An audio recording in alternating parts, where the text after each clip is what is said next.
What is exercise? Well, we all like to think we know what it is. And we might say it's running, it's walking, it's playing basketball, throwing a frisbee, going on the beach and taking a walk, throwing the ball with the dog.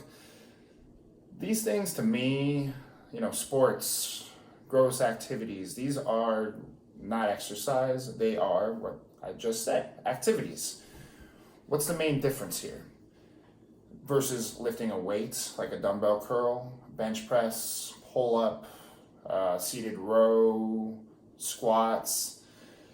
Sure, you're using your body, and from a satellite view from really far away, in that perspective, there isn't a big difference.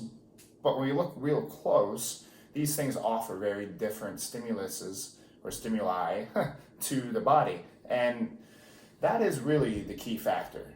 What exercise should be, or what exercise is in my world, is medicine. It is helping the muscular system grow stronger and staying healthy. So let's take an example of walking, right? We have somebody in their 60s and they walk and they have a limp. And no matter how much they walk, the limp is not getting better. And in fact, they walk for maybe more than 30 minutes, it gets worse and it becomes painful. So your prescription, right, is to have them walk until it hurts and then keep walking so that they get stronger, right? And over the course of months, it should just go away. That's not how it works. You will see a decline over time. If the forces are too excessive for what the muscles can handle and what the joints can handle, and you continuously do that, you're going to see a detriment to your health. You're going to get weaker. Exercise, then, instead of activity, would be, say, what do you need to walk? All right, we need some hip stuff, we need some glute stuff, right? Maybe some knee stuff, some ankle stuff, maybe some trunk stuff. All right, let's look at those things individually, the pieces of the puzzle that make up the walk, and let's see what's working. Go find out, one hip muscle, like a couple hip muscles and the abductors, the glutes, some of your quad, those things are weak. Your ankles, very unstable. You don't have great sensation on the bottom of your feet. Okay, so there's a lot of things now that are playing into the role of why you can't walk, why you might have a limp.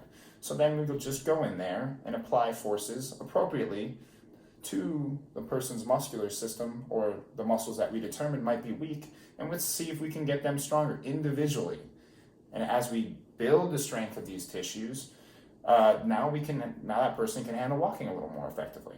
And now that they have those new found pieces on their side, when they go walk, they can handle it and they can go further without pain. And now the walk is becoming a healthy thing and not a detriment.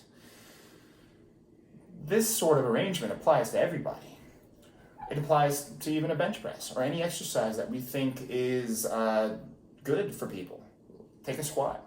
Everyone should squat, right? It's the creme de la creme of exercises. It hits your glutes, it hits your quads. It's all about your mid-back. I mean, you don't really get the same answer from every person because there is no one answer. It is so dependent on that individual, what they can utilize, how they're built, and many other factors. The point of that, or this topic right now, is to say that squats are nothing but squats. There's nothing magic about them, and I'm not even sure they're the best exercise for most people. Sure, they can be a phenomenal tool for some, but there's a great level of skill that comes with that, and you have to have all these prerequisite developed strengths to make that effective.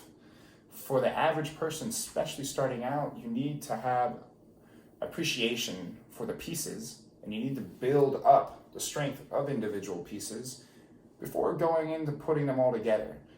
And then sometimes you might bleed into doing the squat concurrently while you're trying to strengthen individual pieces of the squat so that they can develop skill.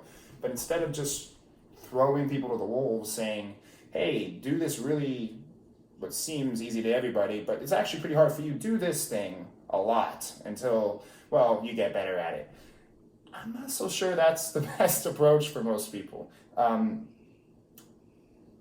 Exercise needs to be catered to every person's needs, goals, and abilities.